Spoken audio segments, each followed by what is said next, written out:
Last video में हमने तख्ती नंबर 5 हरूफ लीन 2 हैं, वावेलीन और याएलीन, इन दोनों तख्तियों को बिल्कुल अच्छे तरीके से हिज्जे के साथ मुकम्मल कर लिया है। और आज के सबक में हम पढ़ने वाले हैं तख्ती नंबर 6 जो कि है मश्क हरकात व हरूफ मद्दा व हरूफ लीन।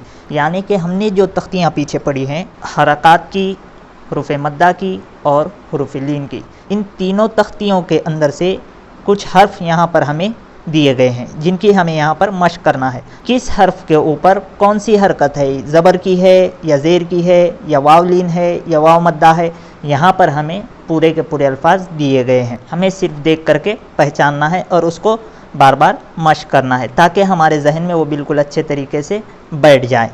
तो चलिए हम शुरू करते हैं हमारा आज का सबक और करते हैं तख्ती नंबर 6 की मश्क। बिस्मिल्लाहिर्रहमानिर्रहीम। बा ज़बर ब। अब यहाँ पर हमें गौर करना है, बा के ऊपर ये ज़बर की हरकत है, यानी कि इस तरह का आड़ा निशान है। कुरान मजीद के अंदर अलिफ आएगा, बा आएगा, ता आएगा, तो उसके ऊपर अगर एक ज़बर आ जाए, इस तरह का निशान आ जाए, तो उसे पढ़ा जाएगा बा ज़बर ब, ना कि बा ज़बर बा। इस तरह से बिल्कुल भी नहीं पढ़ा जाएगा। तो इसकी हमें 8 से 10 बार मश्क करनी है कि बा ज़बर ब, इस तरह से, और इसे बिल्कुल भी खींचना नहीं है, इसलिए कि बा के ऊपर ज़बर की हरकत है और हरकत को जल्दी पढ़ा जाता है। बा खड़ा ज़बर बा, जो कि हमने तख्ती पढ़ी थी खड़ा ज़बर खड़ा ज़ेर और उल्टा पेश, तो यहाँ पर बा के ऊपर खड़ा ज़बर आ रहा है और इस बा को हमें एक अलिफ के बराबर खींचकर पढ़ना है। खड़ा ज़बर बराबर होता है अलिफ मद्दा के, जैसे बा खड़ा ज़बर बा, इस तरह से इसे पढ़ना है। बा अलिफ ज़बर बा, यहाँ पर अलिफ मद्दा हो रहा है, ये अलिफ है और इससे पहले ये ज़बर है, तो इसको भी एक अलिफ के बराबर खींचा जाएगा। जैसे बा अलिफ ज़बर बा, यहाँ देखिए बा खड़ा ज़बर बा और यहाँ बा अलिफ ज़बर बा। बा ज़ेर बी।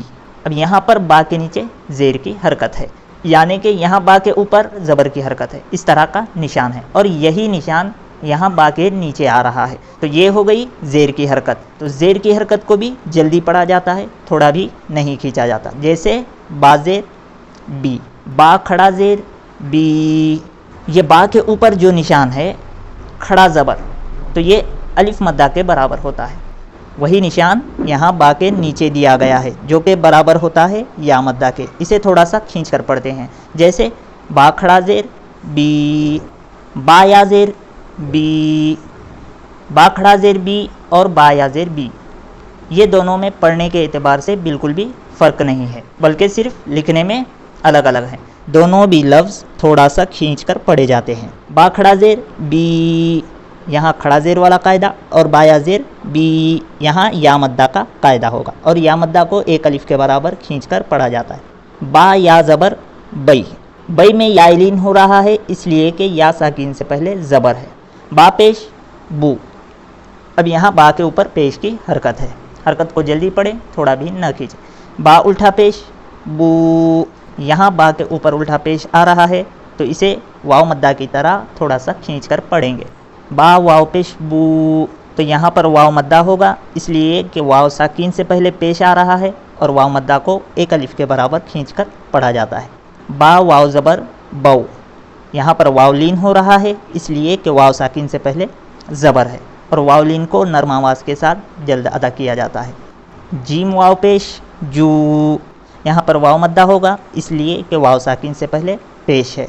जीम वाव ज़बर जऊ, यहाँ पर वावलीन होगा इसलिए कि वाव साकिन से पहले ज़बर है और वावलीन को नर्म आवाज़ के साथ जल्द पढ़ा जाता है। जीम या ज़ेर जी, यहाँ पर या मद्दा होगा इसलिए कि या साकिन से पहले ज़ेर है, या मद्दा को एक अलिफ के बराबर खींचकर पढ़ा जाता है। जीम खड़ा ज़ेर जी, यहाँ पर जीम के नीचे खड़ा ज़ेर है जो कि बराबर होता है या मद्दा के और खड़े ज़ेर को भी एक अलिफ के बराबर खींचकर पढ़ा जाता है। जैसे जीम खड़ा ज़ेर जी, जीम या ज़बर जई, यहाँ पर याइलीन होगा इसलिए कि या साकिन से पहले ज़बर है और याइलीन को नर्म आवाज़ के साथ जल्द अदा किया जाता है। तो इन लफ्ज़ों को हमें गौर से पढ़ना है और बार बार पढ़ना है, मश्क करना है ताकि ये लफ्ज़ हमारे जहन में बिल्कुल अच्छे तरीके से बैठ जाए। खलक, ख ज़बर ख, लाम ज़बर ल, खल, क़ाफ ज़बर क़, खलक। तो इस जुमले के अंदर इन तीनों हरफों के ऊपर ज़बर की हरकत है। यहाँ पर थोड़ा भी नहीं खींचेंगे, बल्कि जितना हो सके उतना जल्द पढ़ने की कोशिश करेंगे। इसे आप बार बार मश्क कर सकते हो। इज़ा वक़ब, हमज़ा ज़ेर ई, ज़ाल अलिफ ज़बर ज़ा, इज़ा, वाव ज़बर व, इज़ा व, क़ाफ ज़बर प, इज़ा वक़, बा ज़बर ब, इज़ा वक़ब।